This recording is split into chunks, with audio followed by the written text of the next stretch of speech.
Hello everybody, I'm Miniature Mike. Yeah, welcome to this last video for the set tier list. It's crazy that we've already gotten this far. If you haven't checked out the last one was Dark Times. Really fun one, lots of updated bounty hunters. Please check that one out if you haven't seen it yet.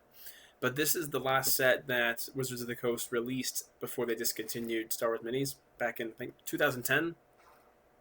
And it's one that's pretty kind of hard to find. A lot of these characters are worth quite a lot because I think they just manufactured less of these sets because it happened just before they were cut off. But it's a really cool set. A lot of just kind of interesting random characters thrown in there. A couple of redos as well. It has some good.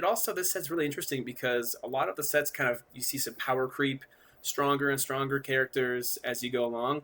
And this character has those. This set has those characters, but the set also has a couple of like pretty substantial duds, in my opinion. But I mean, you have to fit them in somehow, I suppose. So, anyways, I'm gonna get right to it. Not try to spend too much time. One other fun thing about the set you'll see is we got the hollow chest characters, which is pretty cool. So, ooh, let's see if I can fix the portraits. There we go. Okay, jumping in. We're gonna do. There wasn't a card on Rebel Scum Photo Archive, so I'm just using the blue milk thing here.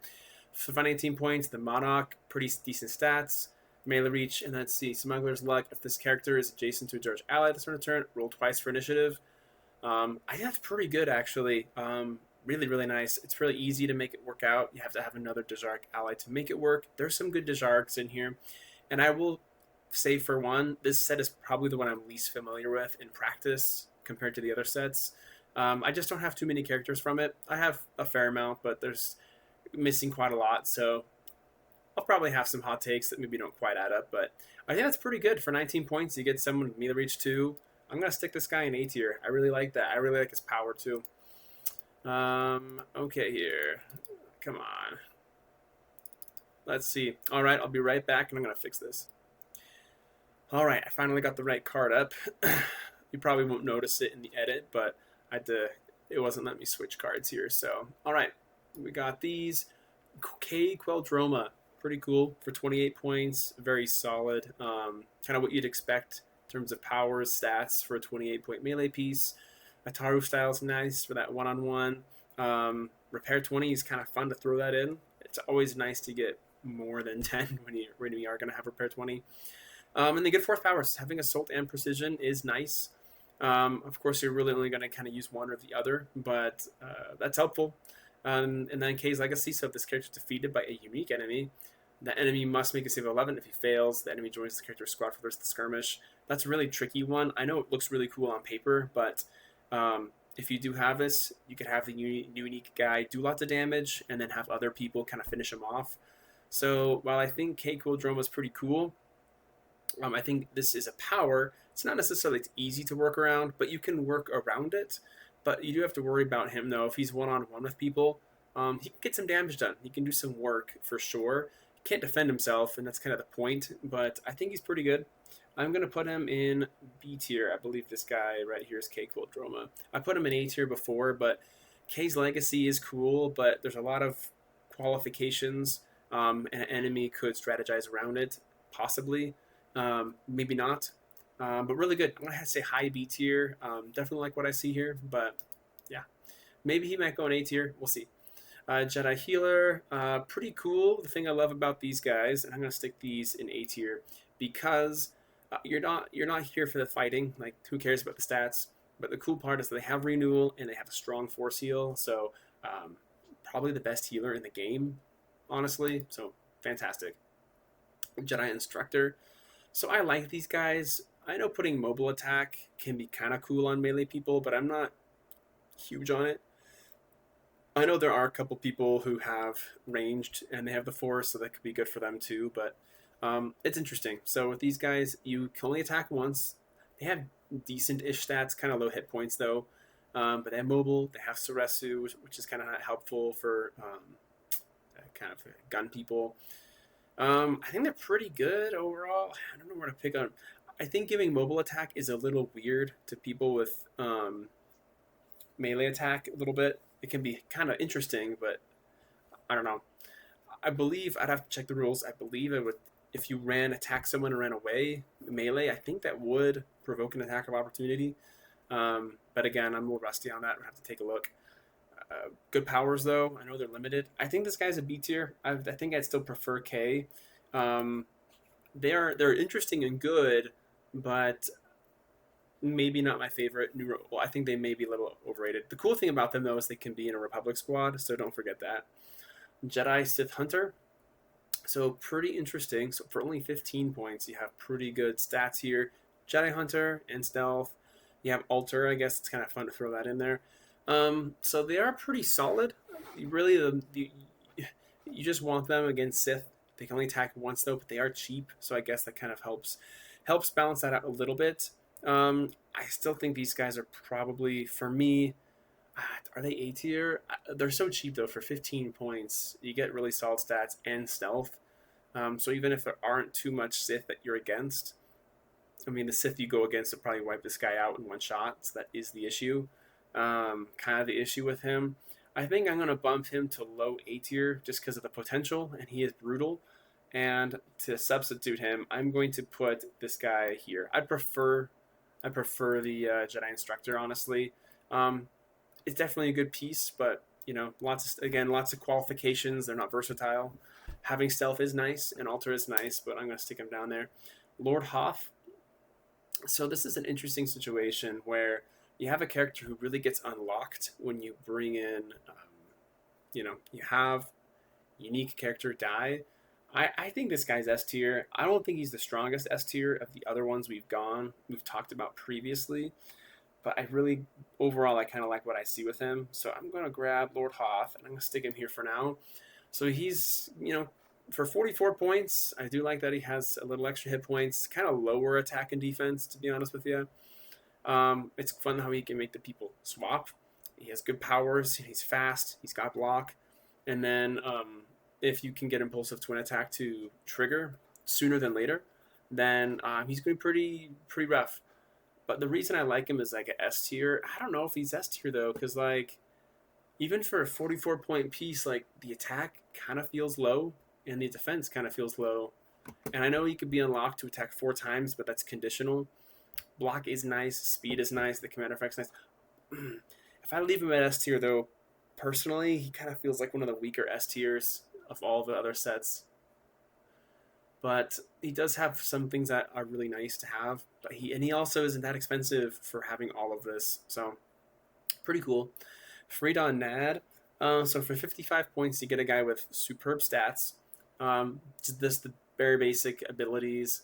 He does have Dark Force Spirit 1, which is kind of crazy. Because he's a lot cheaper than Exar Kun, and he has that power. Rage is helpful. Sorcery is always a fantastic power. Commander effects allies without a force rating get 6 squares. Within 6 squares, gain +4 attack. Honestly, I think this guy is amazing. I'm going to stick Freedon Nad personally above Lord Hoth in S tier. So for 55 points, this might be some of the best stacks you're going to find for 55. Even though the special abilities is kind of vanilla, his force powers are awesome. Rage is always great for Sith. Can't go wrong with that. Sorcery is underrated, so good. And then Dark Force Spirit, that cheap, really scary. And it's a great commander effect, if you mix it with people, it's always nice to be more accurate. So I think Freedon Nad is awesome. In some ways, kind of reminds me of a Darth Malak in terms of what he does. Maybe a little less heavy on the melee specialty, but Kit Fisto Jedi Master. I like this one more than the other Kit Fisto. So for 42, great stats. The defense is actually good enough. Yeah, it's good defense. It's all really good. Double attack, intuition, very cool. And this guy's good with the groups. Having Chicho. And then, again, an enemy could maybe work around it to make Chicho not work. But, again, if you put him in the right situation, very nice. His force is limited, so he's going to have block and sweep, which are helpful. So this guy, you really want him to use that intuition, and this is why he's awesome. Use the intuition, you get into a position, and then if you're in a position to hit a lot of people, you use sweep, you use double attack. So I do really, really like, and the cool thing is he can use intuition to make Shicho style work, so therefore it can be really hard for enemies to work around it. Very good. I'm going to put him in A tier though. I don't think he's crazy busted. But I do like what he's got going. I like how he's balanced with only having limited force. So I'm going to stick him higher A tier. I do like what I see, just kind of in general.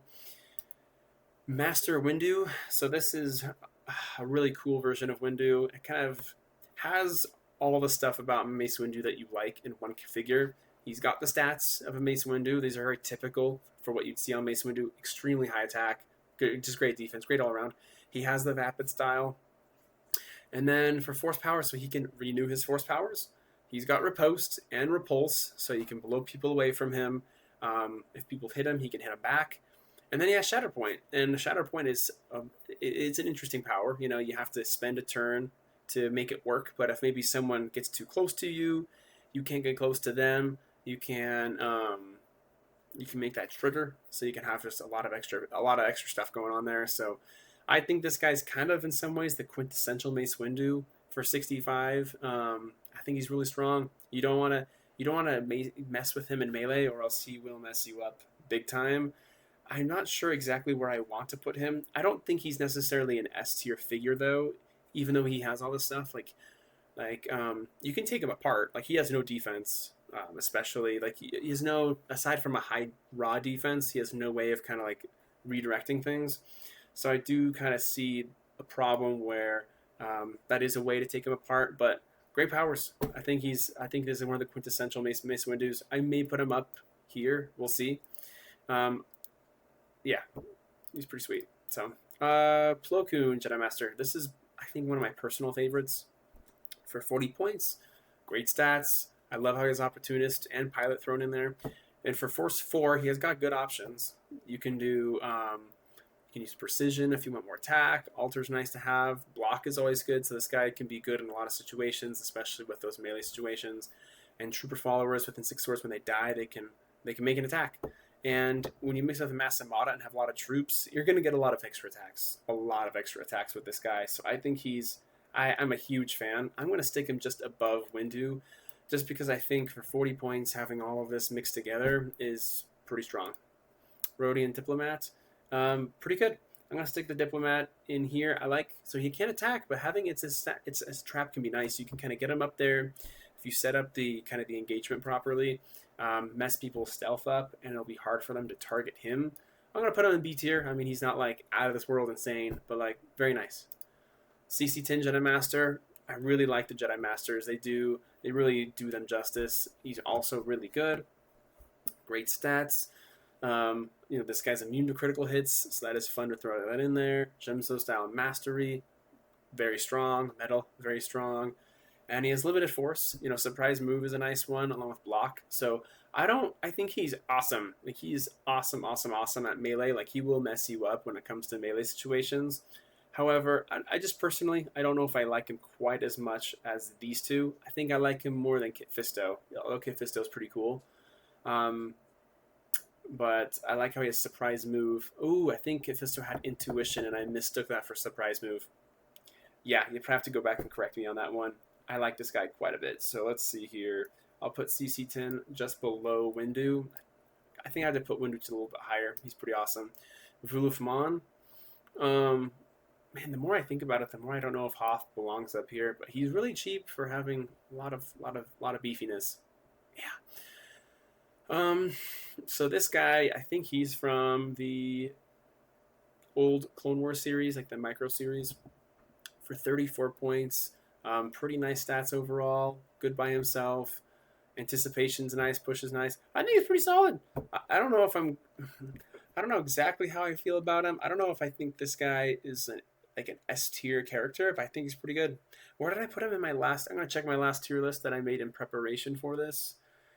I assume that I put this guy probably in A tier still. Let's see here. Maybe I didn't. I don't even see him on here. I think I must have missed him my first time around. Vuluf Mon. Let's see. What do I think about him? For 34 points, having anticipation's great. Being able to do force push is great. Loner's great. So if you put him alone, situations, he can get some work done.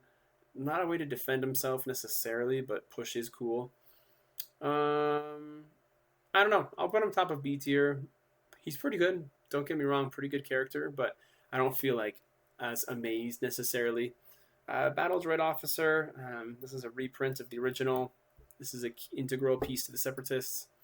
And it can force spirit. So I like how allies gain metal, so you can kind of help Jedi just a little bit more. And it's funny, you can give all allies metal, and then the specific ally for light spirit gains renewal and metal. With these guys, I think they're really good. I don't remember. I think I put the other ones in B tier. I'll put them bottom of A tier. I think that Yoda's even better. I'll put this guy just behind him. These Force Spirit guys, they're great. However, they have their clear weaknesses. It is nice to kind of be a battery to charge up somebody, for sure. But basically, you're paying 12 points to add Force Renewal to a character.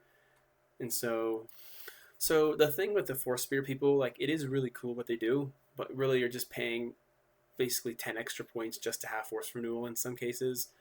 So for that reason, it's really good, but I don't want to like go crazy and overrate these guys. General Solo, so I don't like these guys. I don't like this General Solo. I don't like this Han Solo at all, actually. I really don't like him very much. So I got some issues. So for one, he's got the standard stuff, but he costs 50 points. Like, holy moly, what's going on here?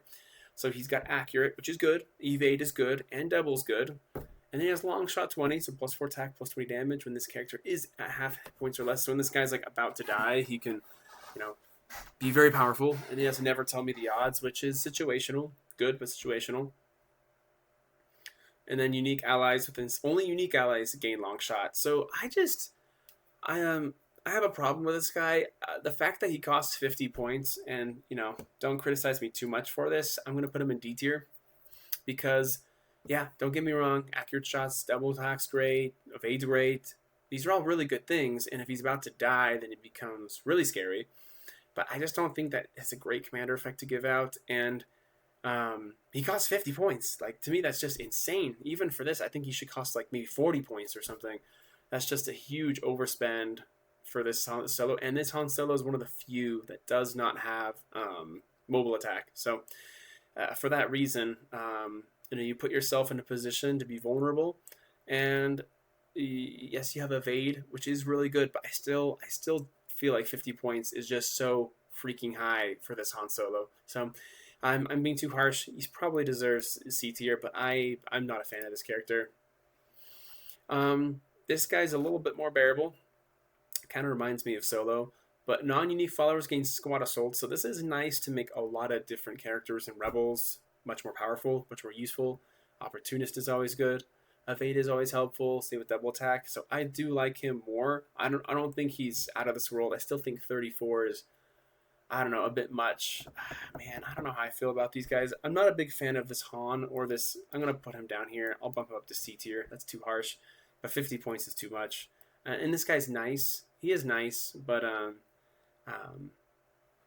again, man, you just have to. I'm so used to having Lando and Solo having mobile attack that when you don't give them mobile attack and they still cost a lot, but they have other interesting things. It's still a hard pill for me to swallow. Rebel Soldier, pretty sweet, solid stats. Squad cover is good. Squad assault is good. Grenades 30 is very strong. I think these things are pretty underrated. I think for only costing 13 to have grenades 30 and then be able to significantly boost your attack and defense, if you mix these guys together, I'm going to put these guys very, very high B tier. I think for 13 points, you're getting a steal, a huge steal with these. So I'll stick him at the top of B tier personally. Red Hand Trooper, interesting. So these guys have Merciless. So if the enemy has less than that many hit points, half hit points or less, this guy can do a lot of damage. And he has squad firepower. So the thing I like about him, he only costs 15. Good attack, great hit points, really good overall. Overall, I think they're still at B tier. I think I like these guys more for having the capability to improve their defense. So I'm going to put them up here. I do like these more for their powers that they have. They have kind of higher ceilings with attack and defense. But having Merciless is nice. They can do a lot of damage when you kind of get some of the stuff put together correctly. I'll put them right there. Yeah. This guy's a little different. So Force Spirit with the Yoda. So this guy, decent speed for a Force Spirit. Costs quite a lot, but he has things that are kind of helpful. So he does have the traditional light spirit. He also has force renewal, and the cool thing is he's a force battery for everybody and for your main guy. So characters in your Swath squares, they can spend Yoda's force points, which is so nice. So I think even for 20 points, I'm going to put him in A tier. I don't think he's necessarily S tier per se, but I'm going to put him up pretty high. I think he's really, really, really good. I'll put him just below CC10. He still costs, basically you're at getting 20 points for a guy who's just a battery. That's it. That's all. He's just a force battery. You have to have him a little close to the action, unfortunately, especially to get the force battery working a lot. So you really need to defend him. But again, this is probably as good as it gets for being a force ghost. Arden Lin, pretty great character for 18 points. Terrascasi's character, whenever this character takes damage from a melee attack, reduce it by 10. So in melee situations, she's decent. She only costs 18. She doesn't really pack much of a punch at all. I know she has twin attack, but I think she is, I don't know how I feel about her. She's all right. I think maybe a little overrated, to be honest, but being able to have Hand of the Emperor, she can be a useful little melee, I don't know, a little melee figure doing some stuff. I'll put her above him. I'll put her right down here. Again, for 18 points, pretty good, but you're only doing 10 damage in melee, which is kind of unusual for a character like this. But Terrascasi style is nice, but I just feel like this character against ranged people, she's just going to get blasted pretty fast, personally. But I'll be a little nicer and put her up there. Darth Vader's Sith Apprentice. I really like this character. He's in like an upgrade of the Revenge of the Sith version. So, pretty good stats. Gemso style is great. You can bring in Captain Rex into the Empire, so that's dangerous. We're having 5-0 first. You can bring in one of the Captain Rexes, I should say. And then, yeah, he's got Grip, Riposte, and Rage. So I like that he has Riposte. It's going to make him really annoying to fight against in the melee. And then Commander Effect is just the non-unique allies with 5-0 first gain cunning attack. And a lot of the 5-0 first people, that can benefit them tremendously. So I think he's really, really good. I don't like him as much necessarily as some of these people, so I'm going to put him a little lower. 46 points is pretty good, maybe a little high. I still think this guy has his weaknesses you can for sure exploit, but pretty good. Maybe like range people can knock him out pretty fast with that slightly lower defense for someone that's costing that much. Ganner Rysode. So the interesting thing with him is a few things. So he only costs 29 points. He's got really solid stats for 29 points. And the cool part, if he's alone, he's got very good stats for 29 points. People are never going to make attacks of opportunity because he will for sure hit them. And the interesting thing about him as well is, levitation is interesting to throw in there. I haven't really experimented with how to make that one really powerful, but it could be interesting. But he's got push, which is interesting. Stealth is great. And then lightsaber sweep is also pretty solid. So the thing with him is, like, for only 29 points, I think I will put him, it's going to sound weird, and I'm going to stick him in S tier. And for the reason is because for only 29 points, you get someone that has stealth, that has double, and, loners. You want these guys on their own, if possible.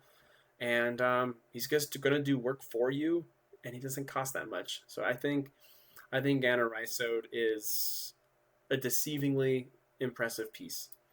So the Bloodcarver Assassin. All right, let's move along a little quicker here. Yeah, it hasn't been too long so far. For 11 points, he gets double attack, melee attack, and then death strike, so plus 10 damage against an enemy who is adjacent to an ally. So it's kind of like bodyguard. It's like a pseudo bodyguard type of power. I think they're all right. I put them in C tier originally. However, I think you can do some cool things with these guys. The right different combinations, of course. I like it more than Solo. Taking a look at some of the other people I put into C tier. I'll still put on top of C tier. Deathstroke, I don't know. I'd almost rather just have a bodyguard rather than having this guy have this type of power. But I think for 11 points, I think C tier is just fine for him. Chiss Trooper, Opportunist. They tend to have Opportunist and Squad Assault. 16 points, I think that's pretty fair for what you get here, and you're going to have a lot of these guys to make them very effective. An Opportunist is good, so as a fringe character, you can mix him with all sorts of stuff to make him pretty strong. So I think they're pretty decent. I like overall what I see, although I like these troopers more. So I'm gonna put him right above Arden Lin. Ewok Warrior. So these guys have a bow and arrow that they can shoot across the map, apparently. They have swarms. The cool thing about being ranged and swarm is that if you get, a lot of Ewoks together, you happen to have a lot of Ewoks, you can make that attack pretty high.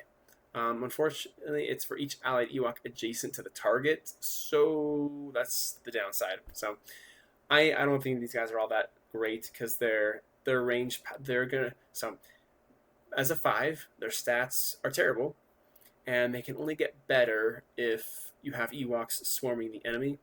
And good luck. I don't know if it's something you're going to really be wanting to do that much anyway, so I don't think they're that great. Gamorrean Bodyguard. I think in the Alliance and Empire, I didn't realize that, and I maybe overcosted them, but they're really not that great. Gamorrean Bodyguard. So this is what a Gamorrean Guard is supposed to be, and I think these guys are awesome. So I'm going to put these guys in A tier, and do I want to do A tier? I'm going to do top of B tier for now, but here's why. I don't care about the bad defense. I don't care about the bad attack. 20 damage and Mighty Swing is all, it's fine if you're in a situation to be able to attack, but to have 50-point Bodyguard for 13, that might be the best kind of like cost to HP ratio for a Bodyguard you can find. And I think that's amazing. I know the human Bodyguard is 11, I think, but it was only 40 hit points. I really like this. I really like that he's a 50-point Bodyguard for only costing 13, and you just have one of these guys, and it's going to be a huge benefit. So I'm going to put these guys bottom of A tier just because I think as a Bodyguard, it's hard to find something better than that. Yeah, at least in my opinion, I think that's really good.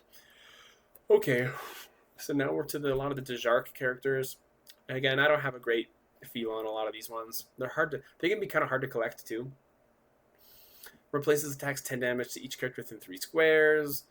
The Dejark allies get +4 attack. So for 17 points, it's pretty good.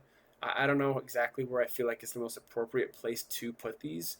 So I think I'll stick him probably somewhere in B tier, unless there's one that I really, really, really like a lot. I think this guy's kind of a B tier type. For only 17 points, that's pretty good, to be honest with you. It's all really good, to be honest with you. Grievous Kaleesh Warlord. Interesting stuff here. So he costs 22. He's got Impulsive Shot, which is not a power I like. I think he's the only other character to have it, except for the original Luke Skywalker Rebel. Sniper's fine, I guess, to throw in there. He's got double attack. Man, I'm not a big fan of this guy. And the non-unique followers gain Spotter 10. I overdid him. This guy's a C tier. He's a very rare character, and he costs a lot of money to buy on eBay and stuff like that, or Mercari. But actually, in the game, I'm not impressed personally, so I'm going to have to put him in C tier. I think Impulsive Shot is extremely unreliable. Sniper is nice to have, but, Accurate Shot's better, in my opinion. Giving people Spotter is fascinating. It's a very interesting commander effect. Okay, the Huyeks, I don't know how to pronounce these, so bear with me and please be patient. The thing I love about this is, like this Bodyguard, this guy costs 21 for being a 90-point Bodyguard, and I think but this guy is a large base.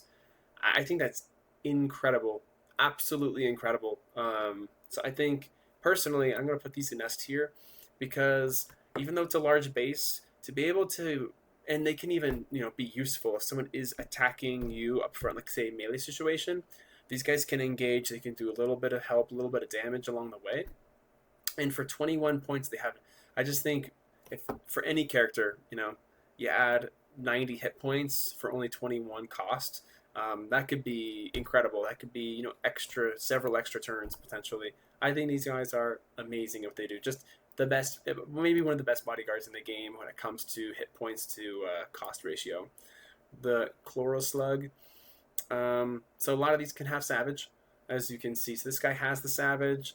He's got defensive plates, which is interesting. So if he's not, if he doesn't move, he can use damage reduction 10, which may or may not work because he has Savage. He may have to move towards enemies. And having Poison's pretty good. So this guy can get a 40-point attack for 8, although that can be improved potentially with other people.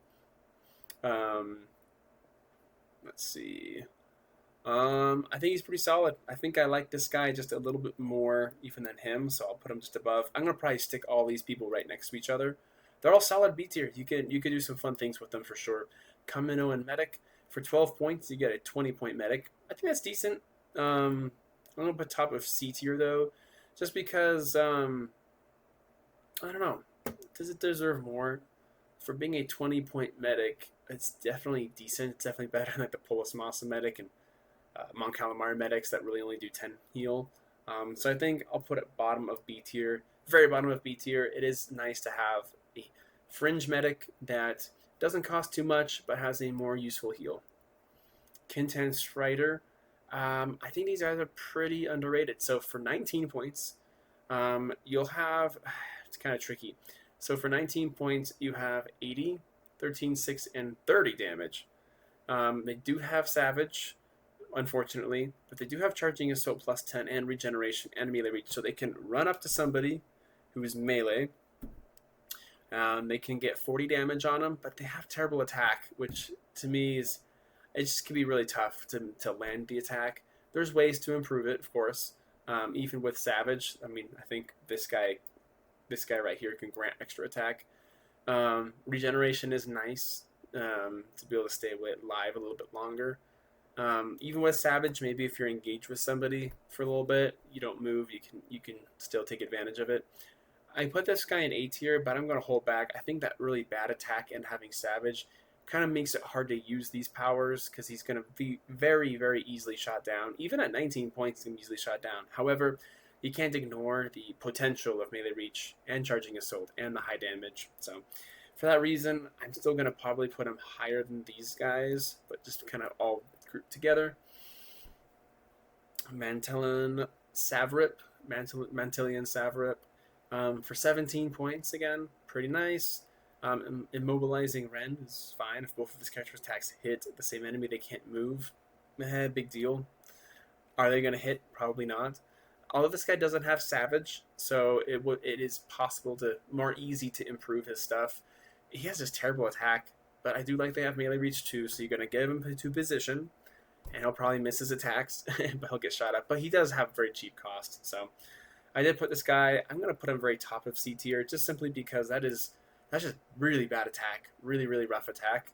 But I do like that he has melee reach too, and you can probably make him do some great things, but kind of what he offers, not too crazy about it. The Molator, 22, nice stats all around. He also has melee reach, has cunning attack. I think this is all really looks really promising, really good. Protective Aura, so adjacent Dejarik allies gain avoid defeat. Whenever this character would be defeated, that's kind of cool that you can give them avoid defeat. Not as a commander effect, so this can affect the Savage ones too. I think he's pretty good. Be able to have melee reach too and cunning attack. And it's pretty good attack too, so he can make sure he lands the shot. It doesn't cost too much. I'm a fan. I'm going to put him at the top of all of these guys. I think. I'll put him right here. Man, I don't know. They're all really just interesting. The Nagak for 18 points. You have very high hit points, really. And really, it's just double melee attack. Bad defense, he gets shot up pretty quick, but he does have so many hit points. The thing about these characters, they're so tanky. Even if they might have bad stats in some ways, they're just so tanky. So an enemy that is hit by this character's attack, he takes plus 10 damage, and he cannot move this round. So it's really interesting. Really cool power.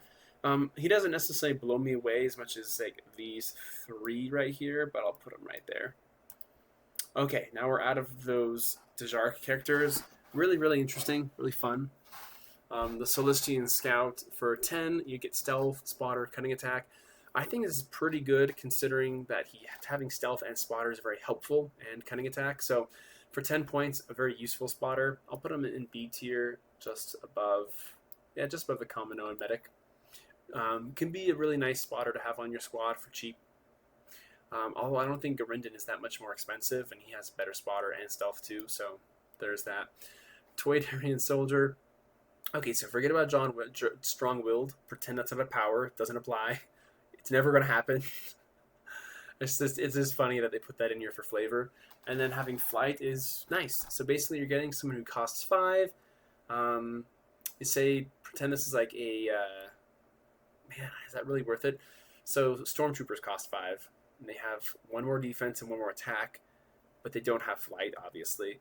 So having flight's kind of cool. They are a soldier, so sometimes commander effects can more specifically call out soldiers, which is all right, I guess. I'm not all that impressed. I'll put them down here. Yeah, I'll put them like right down here. It's just no, they don't really work for me. Having flight's great, but at the end of the day, in this situation, I'd almost rather just take the better stats. And then the far outsider. Let's see, 11. Do I like these ones? I don't think I like these ones as much as some of the others.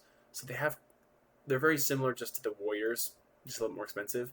So they have the only difference between them and just the regular standard warriors, I think they have slightly better stats, and they have cunning attack. So they could get a 9 and 20, but they're missing, the missing Thud Bug, and I'm like, why? That's a very interesting and fascinating power for controlling activations. Got a bug right there. I'm not crazy about these type of Yuuzhan Vong, really. I'm just not. Crab Armor probably won't work for you. I wish they had Thud Bug. It's nice to have Cunning Attack. It really is. But at the end of the day, I'm just like, okay, whatever. I'd either rather have a very cheap, like kind of grunty type of Yuuzhan Vong or a more beefy one, kind of like the Praetorites. So for these, I'm going to have to put them down here. I'll put them just below. Yeah, just below. Far outsider, the last one is the Tong Warrior. So with the Tong Warriors, what I like to use these guys for, and they're really interesting because for 8 points, just 8 points, this is pretty good. I mean, 40 HP on an 8-point figure, decent-ish defense for an 8-point figure, decent. Like this isn't great, but like 40 points is a lot for an 8. And they have Cleave, which can be really fun. So what I like to use these guys for is I messed around with some squads where I do Ulit Quildroma. You can bring these guys in as bodyguards, and so they become exceptionally cheap bodyguards, very cheap bodyguards. They have 40 points. They cost 8. So, just 2 of these guys is 16. That's 80 extra hit points for Ulit Quildroma. Just a squad that I like, a fun pairing to put together. Even by themselves, I think they're pretty solid. So I'm going to stick these guys probably in high B tier somewhere. I'll probably put them just above all of these. I just like that for 8 points. You get a really just beefy character, very tanky character for that cheap, which I think is great. So, okay, I think that's going to wrap it up for this one. In general, I think the set, it's really good. It's actually a really, really good set. Better than I remembered, actually. I'm not a big fan of the Solo and the Calrissian in this set. I think they're probably the Solo and Calrissian that I'd almost never use, ever. I just a big bummer that this guy is just kind of has to expose himself and get hit a lot. So, again, I think C tier is too harsh for him, but he's just so expensive. I've never seen a Solo that costs that much but doesn't justify it. You do have 2 Solos that are about that expensive, but I think that they have stuff going for them that justifies it. Not this one. But yeah, really good set. And it's crazy. This is the last mini set that they released before they closed up shop. So again, I hope you guys have enjoyed this particular series. I'll definitely, maybe I'll do another tier list again in a while, maybe once I've kind of revised my opinions and thoughts on characters and whatever. But for now, I'm gonna call it good on the set tier lists and move on to a bunch of other ideas I've put together. And even with some comments and some help too. I'm gonna stick this over here. I've had some ideas of comparing different types of characters, like comparing the Mace Windus, for example, or Sith Lords, or Clone Trooper commanders. Talking about just kind of reviewing them, talking about what they can do, good combinations. Actually, like I mentioned in my last video, I've been working on a tool to help better basically indicate if a character is a good value for their cost, and also be able to help if you want to make a new character, maybe build a custom character, how to try to appropriately assign their costs, especially since there's a lot of power creep, and the power creep is out of control, honestly, when it comes to custom characters, but that's just my opinion. A lot of other things, talking about maybe like ranking the sculpts, top character poses, making custom characters is a fun thing to do. talking about characters that, from Star Wars that never actually got a set. I think that's also a really good one to do too. There's a lot of characters in Star Wars that didn't make it, and this is pre-Disney. So there's still definitely opportunities there. Talking about broken characters that could get fixed.